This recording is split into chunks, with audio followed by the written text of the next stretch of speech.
Specific heat of solid and liquid. ये बहुत मजेदार चीज है, specific heat of solid and liquid. दो चीजें लेता हूं, चलिए आपकी क्लैरिटी के लिए मैं तीनों ले लेता हूं जिससे आप एकदम क्रिस्टल क्लियर रहें। यहां पर देखिए तीनों ले लेता हूं। एक में मैं ले लूं, यहां पर है हमारे पास सॉलिड, यहां पर क्या है सॉलिड, और यहां पर क्या है, ध्यान से समझिए, यहां पर क्या है लिक्विड। H2O ले लेता हूं, पानी वाटर है ना, ये H2O है। और यहां पर हमारा सेम चीज है, यहां पर है गैस। समझ पा रहे हो? हीट सप्लाई करो same, delta Q heat supply कर रहा हूं, ठीक है।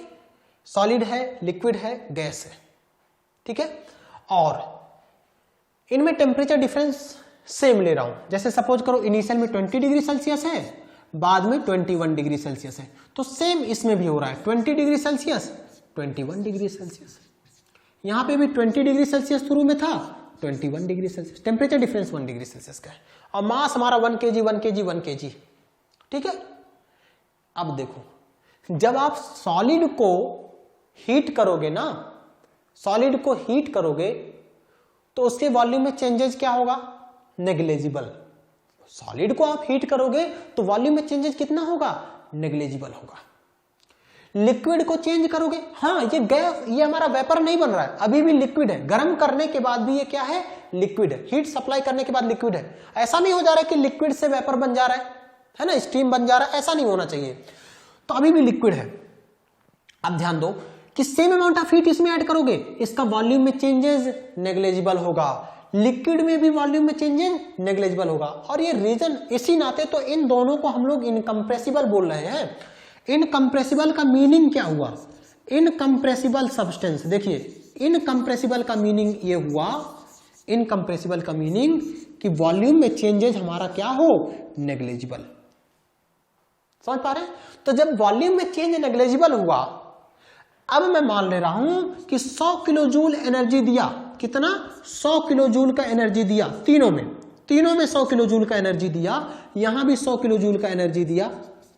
अब जब वॉल्यूम में नेग्लिजिबल चेंज हुआ तो आप मुझे बताओ कि जो यहां पर बाउंड्री होगा, ये देखिए यहां पर जो बाउंड्री होगा, क्या ये मूव करेगा? कांस्टेंट वॉल्यूम प्रोसेस में मूव किया था नहीं, तो यहां भी वो तो वॉल्यूम में चेंज नहीं हो रहा है। तो इसका मतलब यहां पर भी ये जो बाउंड्री है, क्या ये मूव करेगा? बिल्कुल नहीं। क्यों? क्योंकि वॉल्यूम में चेंजेज नेग्लिजिबल है, तो dv 0 है। तो इसमें देखो डेल्टा क्यू बराबर du प्लस डेल्टा w। यही सेम यहां भी लिखोगे, डेल्टा क्यू बराबर du प्लस डेल्टा w, यही सेम यहां भी लिखोगे। लेकिन ये तो मूव करेगा ना, ये वाला तो मूव करेगा, देखो, क्योंकि ये तो गैस है, गैस तो कंप्रेसिबल होता है, तो यहां तो ये एक्सपेंड करेगा गैस। तो जब ये एक्सपेंड करेगा तो इसका वॉल्यूम चेंज होगा, तो कहीं ना कहीं इसके वॉल्यूम में चेंज 0 नहीं होगा, इसके वॉल्यूम में चेंज 0 नहीं होगा। तो अब मीनिंग समझो, इसका क्या मतलब हुआ? इसका मतलब ये हुआ कि 100 किलो जूल आपने हीट दिया, तो चूंकि ये वाला टर्म 0 है, ये वाला टर्म 0 क्यों है? क्योंकि वॉल्यूम में चेंज 0 है, तो इस नाते PdV 0 है। तो 100 बराबर यहां पे क्या हो जाएगा बच्चा, 100। मतलब 100 दोगे तो 100 कित में जाएगा, इंटरनल एनर्जी।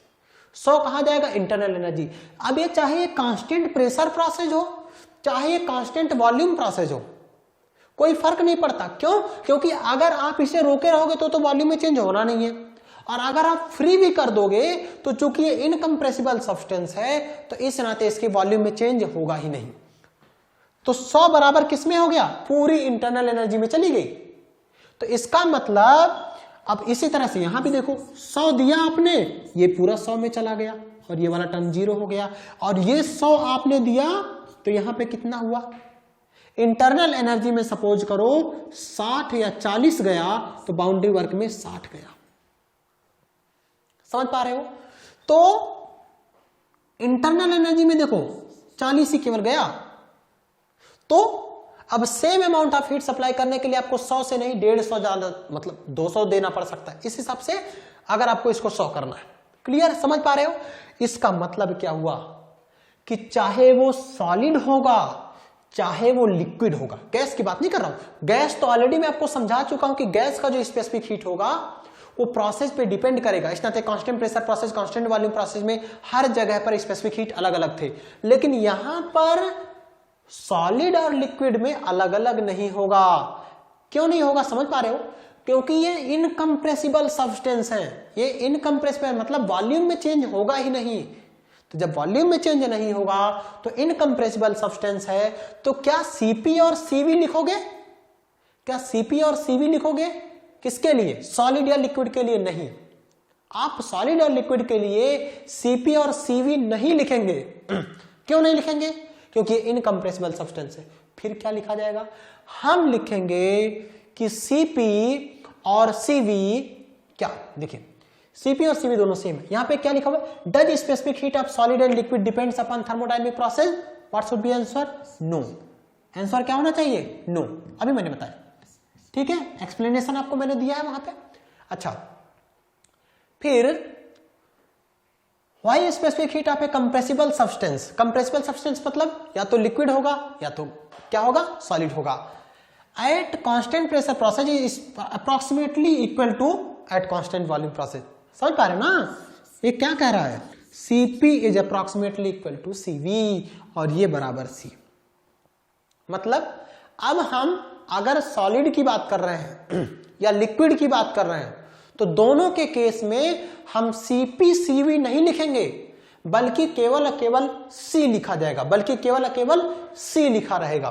ठीक है, तो हम केवल Cp और Cv ना लिख के C लिखेंगे। जैसे अगर मैं एग्जाम्पल लिखूं तो स्पेसिफिक हीट किसके लिए? वाटर के लिए। आपने कभी Cp वाटर दिखा है क्या? Cp वाटर नहीं लिखा रहेगा। क्या आपने Cv वाटर दिखा है? नहीं लिखा रहेगा। ये दोनों टर्म नहीं लिखे हो सकते हैं, हम सीधे C लिखेंगे। और ये वैल्यू कितना होता है? This is 4.187 kilo joule per KG kelvin. समझ पा रहे हो? Cp Cv नहीं लिखेंगे, अब केवल C लिखेंगे। क्लियर है? तो हम केवल और केवल क्या लिखा जाएगा? केवल और केवल C लिखा जाएगा। कुछ एग्जांपल्स आप देख लीजिए। जैसे देखो, specific heat of water is 4.187 kilo joule per KG kelvin. अच्छा, केजी केल्विन की जगह पे डिग्री सेल्सियस भी लिख दूंगा, कोई दिक्कत नहीं है, सेम टेम्परेचर डिफरेंस है। और क्या हो सकता है? कोई सॉलिड का भी देख लेते हैं।